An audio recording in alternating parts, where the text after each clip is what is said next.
नमस्कार। प्रस्तुत बा एगो शंकर भगवान और माँ पार्वती के भजन। आशा करत तनी कि आप सबके अच्छा लागी तो लाइक शेयर और सब्सक्राइब जरूर करब जा। कमेंट करके भी बताइब जा कि हमार गीत भजन रुआ लोग के कैसन लागेला। धन्यवाद।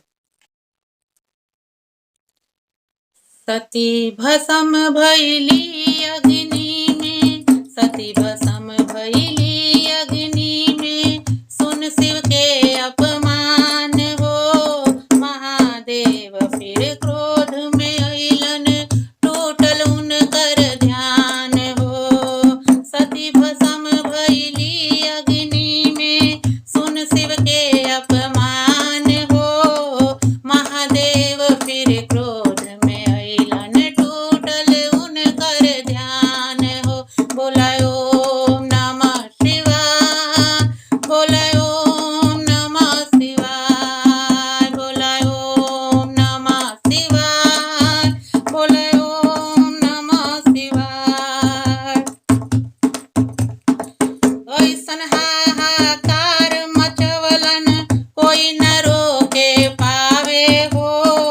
सती के देहिया कांध पर रखलन, एने ओने धावे हो।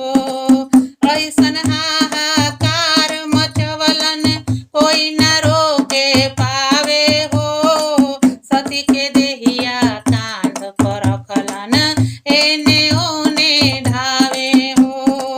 अतना प्रेम सती से रहले, अतना प्रेम सती से कइले, कोई न करी जहान में। ओम नमः शिवाय, बोला ओम नमः शिवाय, बोला ओम नमः शिवाय, बोला ओम नमः शिवाय।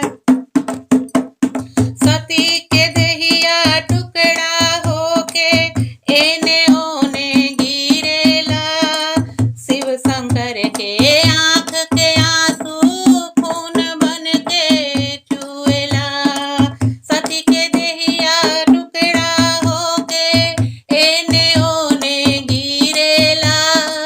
शिव शंकर के आँख के आंसू खून बन के चुएला।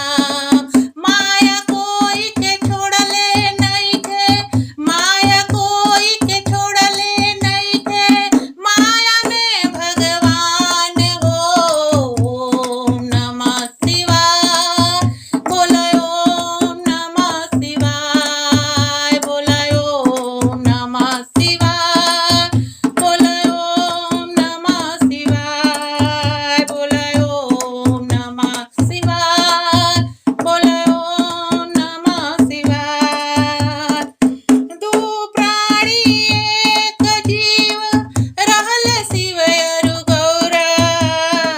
प्राण पखेरु उड़ गइल हो, शंकर भये अकेला।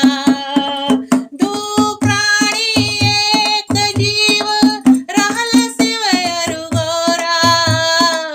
प्राण पखेरु उड़ गइल हो, शंकर भये अकेला। ऐसन प्रेम के धागा गौरा शिव के हो बंधली। ऐसन प्रेम के धागा गौरा शंकर के हो बंधली। फिर तपस्या करे